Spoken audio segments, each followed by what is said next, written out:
Hi, my name's Eric Kiesler, and I'm here today to show you how to replace the barrel on a Ruger 1022 semi-automatic rifle. Now, the first thing you want to do is make sure the firearm's unloaded. You're going to remove the magazine, check and be sure the chamber's empty. If you had a scope or a sling, you'd want to take that off as well. You want to push the crossbolt safety halfway so it'll clear the stock. And we'll need to remove the barrel band.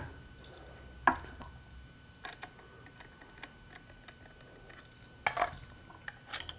you're going to loosen the action screw on the underside of the stock. It should stay captured within the stock.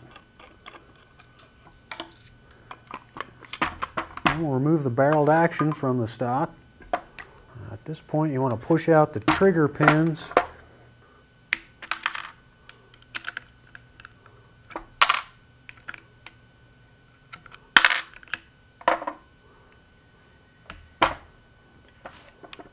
Then we're going to remove the bolt, as well as the operating handle and recoil spring. This is a good time to inspect and clean the trigger group. And then we're going to take out both barrel retaining screws.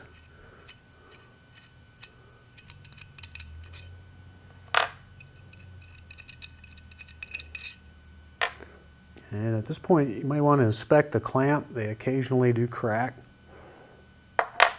And then you want to pull the barrel off of the receiver. And this is a good time to clean and inspect your receiver. You want to be extra cautious with carbon fiber barrels so you don't damage them. This is not a carbon fiber barrel. You want to make sure it seats fully into the receiver. Occasionally you will have to tap the receiver onto the barrel shank. Use a rubber mallet to help seat the barrel. And we're going to put the clamp screws back in.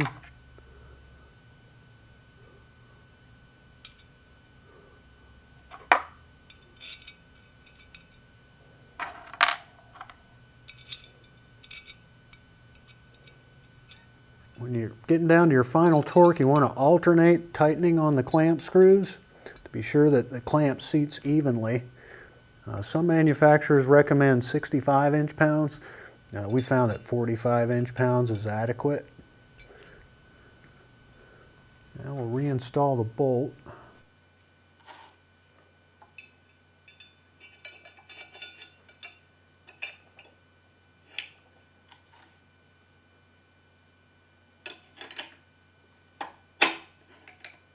And then the trigger group.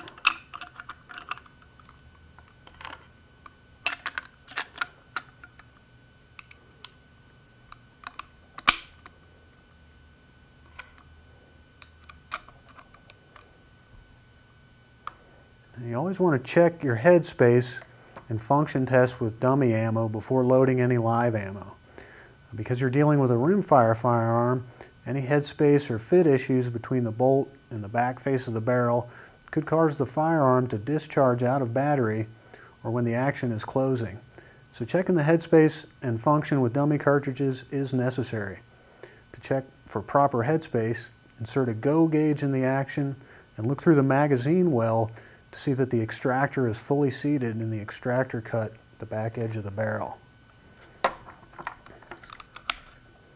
You want to insert the go gauge and be sure that the bolt closes completely against the breech face. It's pretty easy to tell when you look in. Another thing you can do is, before you replace the barrel, check the go gauge on the original factory barrel, kind of get an idea of what you need to look for correct headspace. Looks good with the go gauge. Next we'll check and be sure that it does not close on the no-go. And it looks like it's standing off of the breech face a couple thousandths, so this should be safe to shoot. And you want to be sure that your crossbolt safety is in the middle position before you insert the barreled action back into the stock.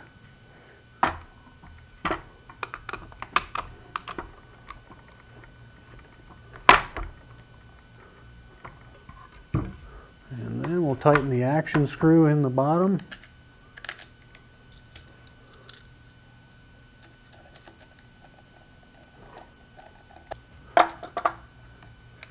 And then you want to test the action for proper operation.